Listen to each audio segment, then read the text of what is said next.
Hello and welcome to Spark Today News present Spark talent show. मैं पारुल डाभी आप सभी दर्शकों का हार्दिक स्वागत करती हूँ।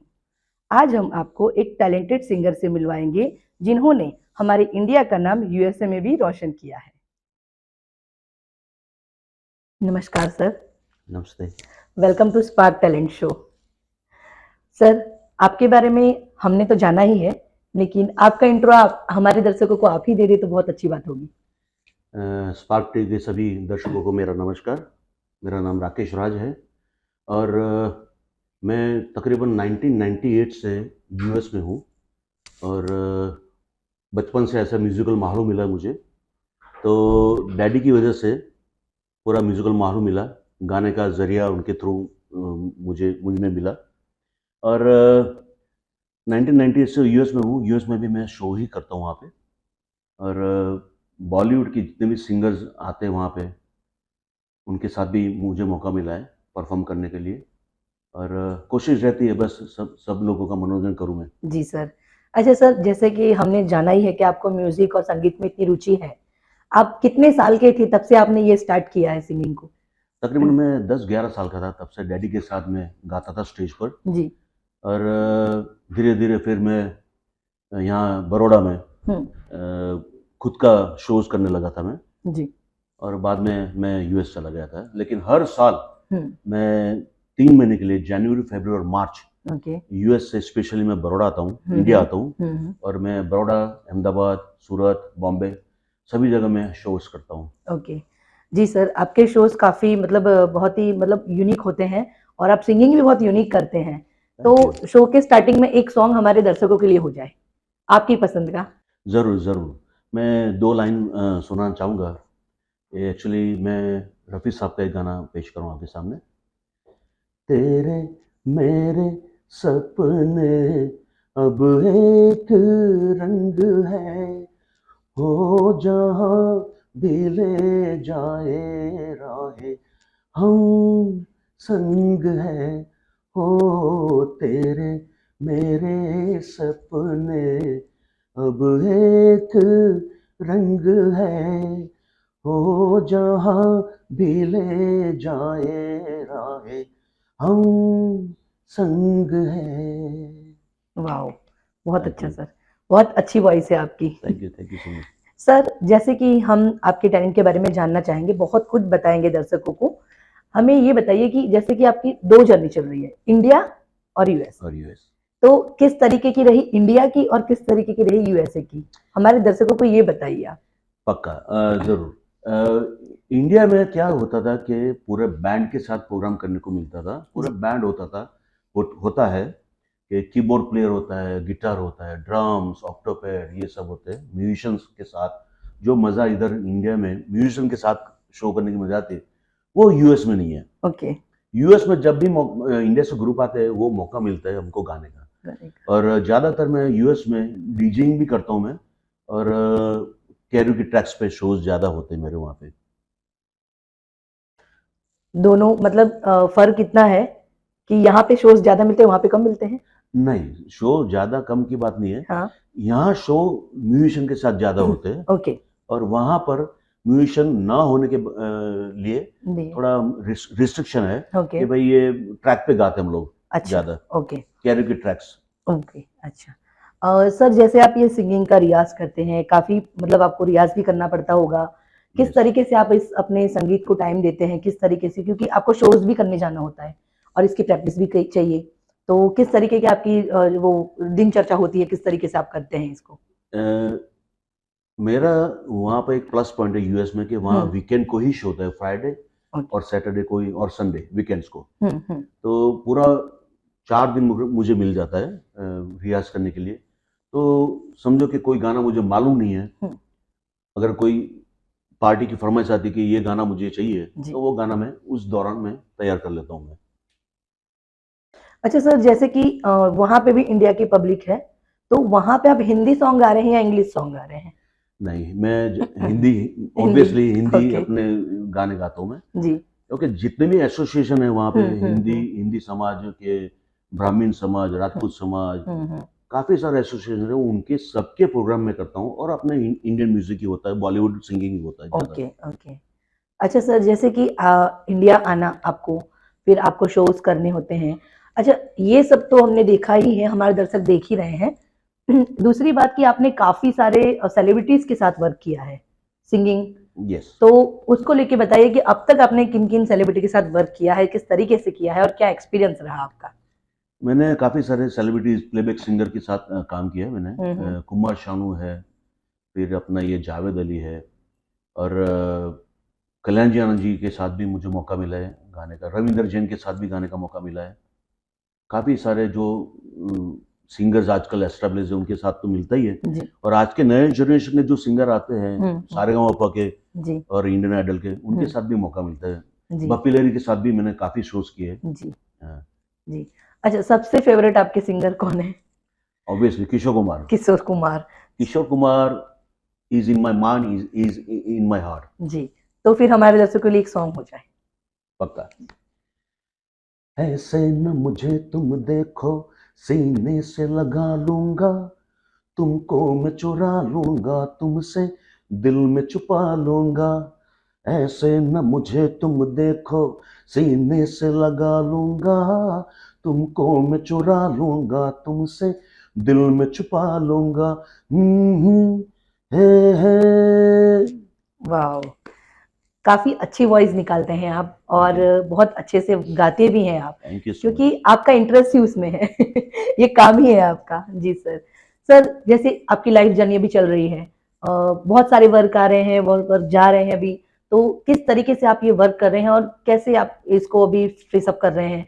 काफ़ी एक्चुअली मैं आपको एक बात बताऊँ हुँ, कि मैं किशोर कुमार के गाने गाता हूँ, रफ़ी साहब के भी गाने गाता हूँ, मुकेश जी के भी गाने गाता हूँ, कुणाल गांजावाला से लेके जितने भी सिंगर हैं, अरिजीत सिंह के भी गाने गाता हूँ। जी।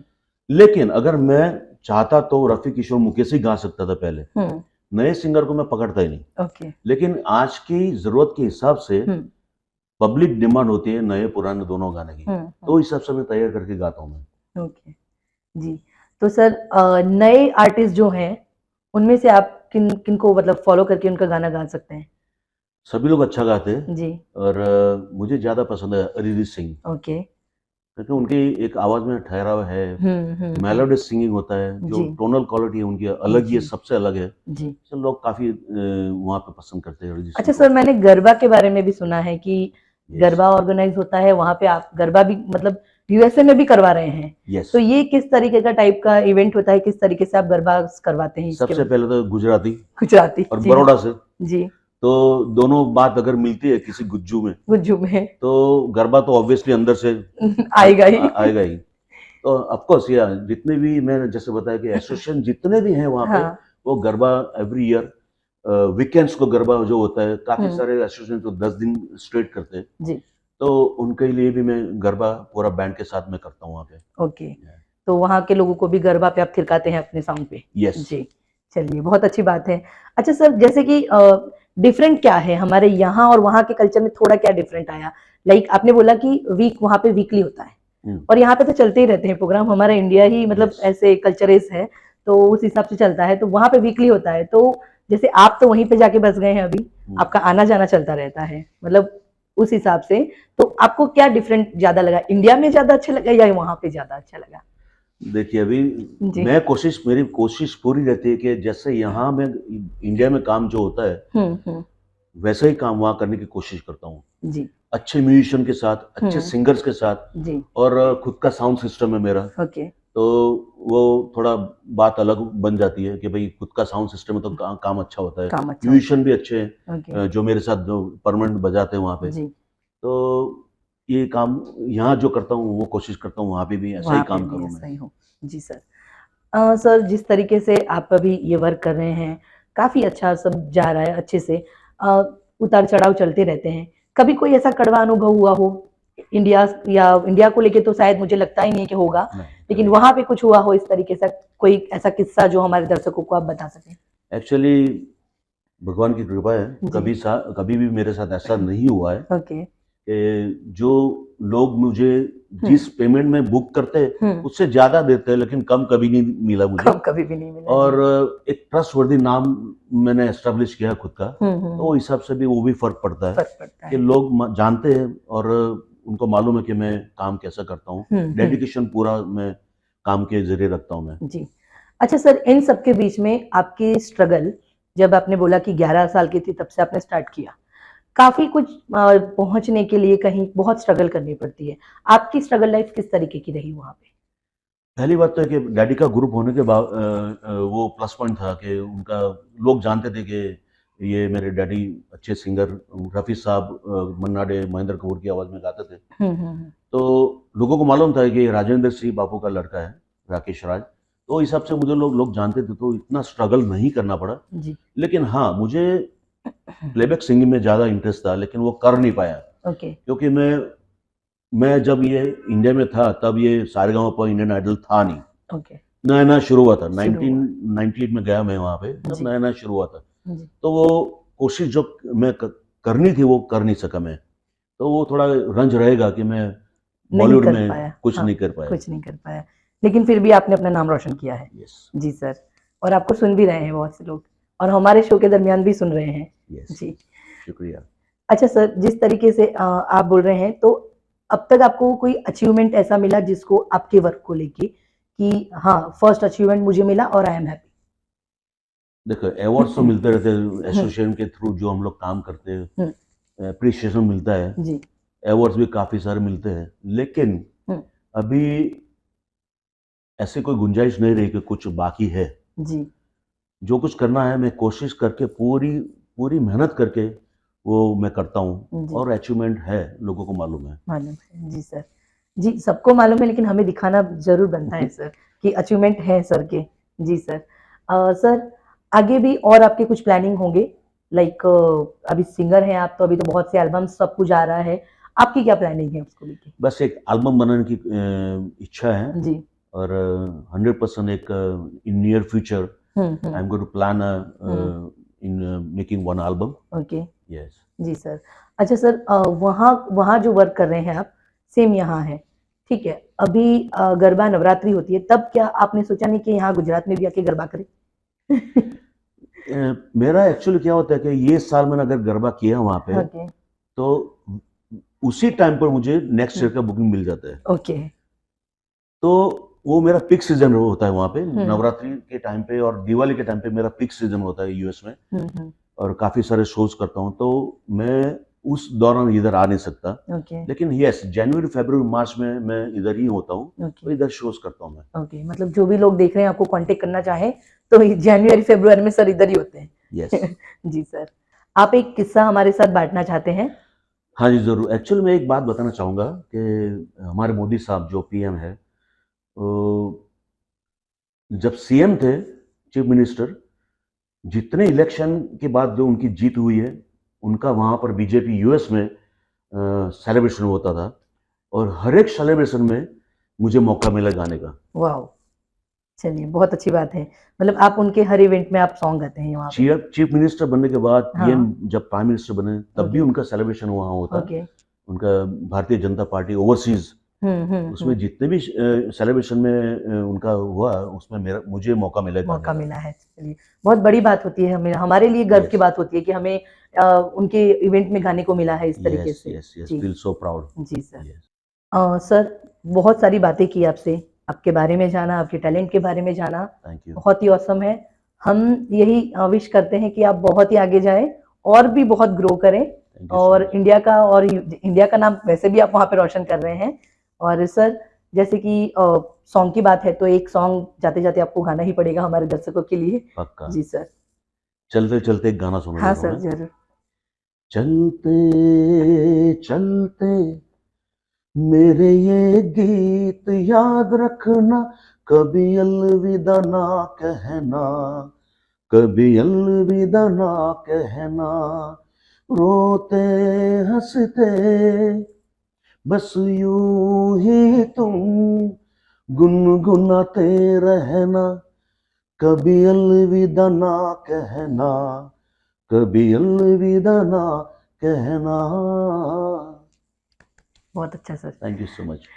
सर, जितने भी दर्शक हमारे साथ जुड़े हैं, वो आपको देख रहे हैं, काफ़ी मतलब आपसे प्रभावित भी हुए होंगे कि चलो थैंक यू सो मच। हमारे इंडिया के इंडिया का पर्सन है जो वहां पे भी हमारा नाम रोशन कर रहा है। जैसे भी जितने लोग देख रहे हैं उनको कोई मोटिवेशन मैसेज देना चाहेंगे आप? यस, ज़रूर। पहली बात तो ये कि अगर आप में कुछ कला है तो उसको छुपाओ मत। जी मेहनत करो और उस कला को लोगों के सामने लेके आओ। ये एक मेरा मैसेज है। जी सर। आप पढ़ो, साथ में पढ़ाई भी करो। मैं खुद एमकॉम मैंने किया, उसके बाद बिजनेस मैनेजमेंट भी किया मैंने, लेकिन वो साथ में मेरा शौक भी मैं पूरा कर रहा हूँ। शुरू रखा, चालू रखा। उसके ज़रिए मैं आपके माध्यम के ज़रिए, जी आपके स्पार्क टीवी के थ्रू मैं सबको बोलना चाहूँगा कि आप कला अगर है तो उसको बाहर लाइए। जी सर। जी सर। जैसे आपकी कला है वैसे आपको देख के ही बहुत सारे लोग मोटिवेट होंगे और आपसे कुछ ना कुछ सीखेंगे। सर, अभी लास्ट मेरा एक क्वेश्चन यही रहेगा कि स्पार्क टैलेंट शो में आके आपका टैलेंट दिखा के आपको कैसा लगा? सबसे पहले स्पार्क टी का मैं बहुत-बहुत शुक्रगुज़ार हूँ, जो आज मुझे मौका मिला आप सभी दर्शकों से बात करने का। बहुत धन्यवाद। और आप मुझ तक पहुँच सकते हो। मेरा इंडिया का लोकल नंबर है 9428691402 और यूएस का नंबर है 201-981-9134। और स्पार्क टीवी के थ्रू भी मुझ तक आप पहुँच सकते हो। जी, ज़रूर। जितने भी दर्शक हैं वो यहाँ से आपको कॉन्टैक्ट ज़रूर करेंगे sir. Yes sir. Thank you so much sir, आप हमारे शो पे आए। My thank you so pleasure, much. My pleasure. Thanks. तो ये था हमारा आज का टैलेंट। आई होप कि आपने इनके टैलेंट को बहुत एप्रिशिएट किया होगा। आगे भी हम आपके लिए ऐसे यूनिक टैलेंट लेके आते रहेंगे। तब तक स्टे ट्यून विद स्पार्क।